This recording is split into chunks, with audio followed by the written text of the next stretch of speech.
YCP పాలనలో TTD బోర్డుని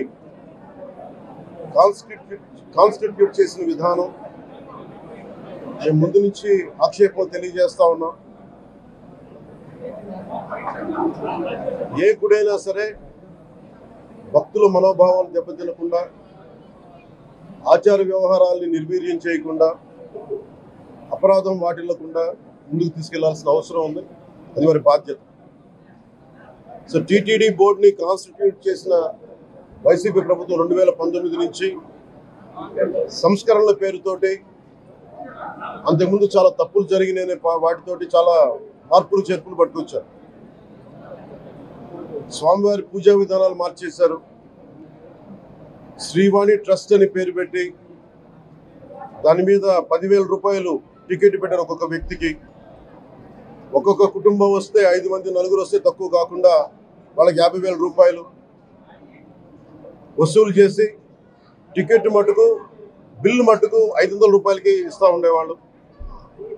ఇది నేను చాలాసార్లు, నాతో పాటు చాలామంది భక్తులు ప్రస్తావించారు. చాలామంది రాజకీయ పార్టీల ప్రతినిధులు దీన్ని ప్రస్తావించారు.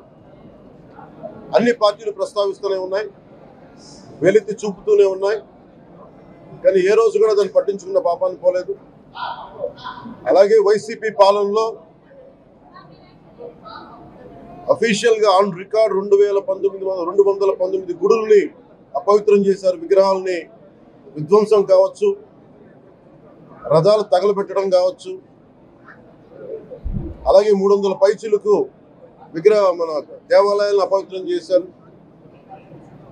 ఇన్ని జరిగినా కానీ ఎప్పుడు నేను గుర్తిస్తూనే ఉన్నాను. ఆ రోజు రామతీర్థం సమయంలో కూడా రాముల వారి విగ్రహాన్ని తల నరికేస్తే అర్చకులు దాన్ని, రాముల వారి విగ్రహాన్ని ఇలా పట్టుకొని ఆయన బాధపడుతుంటే ఆ రోజు కూడా నేను తెలియజేశాను. ఆ రోజు కూడా అందరూ ఏకం కావాలి. ఎవరి మతమైనా కావచ్చు, ఎవరి ప్రార్థనా మందిరాలు కావచ్చు, దేవాలయం కావచ్చు, మస్జిద్ కావచ్చు, చర్చి కావచ్చు, కానీ వారి మనోభావాలకి దెబ్బతినేలాగా దాడులు జరిగితే బయటికి రావాలి అని అందరూ నేను కోరుకుంటే, ఆ రోజున చిలకలూరుపేట నుంచి ఉండే ముస్లిం సమాజ సోదరులు కూడా బయటకు వచ్చి ఆ రోజున మద్దతు తెలియజేశారు. ఇది ఏ ధర్మానికి సంబంధించిన అందరూ రావాలని ఒక పిలుపునిస్తూ ఆ రోజు కూడా వచ్చారు. కావాలంటే అది ఒకసారి మీరు ట్విట్టర్ టైం లైన్లో ఉంటుంది, అది కూడా మీరు చూసుకోవచ్చు. కానీ ఈ రోజున మేము ముందు నుంచి తెలియజేస్తూనే ఉన్నాం. చాలా అవకతవకలు జరుగుతూ ఉన్నాయి, ప్రసాదాలు కల్తీ జరుగుతూ ఉన్నాయి, సరిగ్గా లేవు, ప్రసాదం నాణ్యత పోయింది, డబ్బులు కలెక్ట్ చేస్తున్నారు, రిసిప్ట్లు ఇవ్వట్లేదు. అసలు టీటీడీ మీద కూడా వైట్ పేపర్ రావాల్సిన అవసరం ఉంది. ఇవన్నీ కూడా మేము చాలాసార్లు అనుకుంటా ఉన్నాం. కానీ ఈ స్థాయిలో కల్తీ జరుగుద్దని, కల్తీ ఉంటుంది, ఫుడ్ అడల్ట్రేషన్ ఉంటుంది, చేసే తిండిలో కల్తీ ఉంటుంది, అన్ని దేవాలయాల్లో కూడా ప్రమాణాలు పాటిస్తున్నారా లేదా అన్న చర్చ బయటకు వచ్చింది ఈరోజు. ముఖ్యంగా తిరుపతి లడ్డు ప్రసాదాన్ని, శ్రీవారి మహాప్రసాదానికి సంబంధించి ఇది మీకు ప్రత్యేకించి నేను చదివి వినిపిస్తాను మీకు.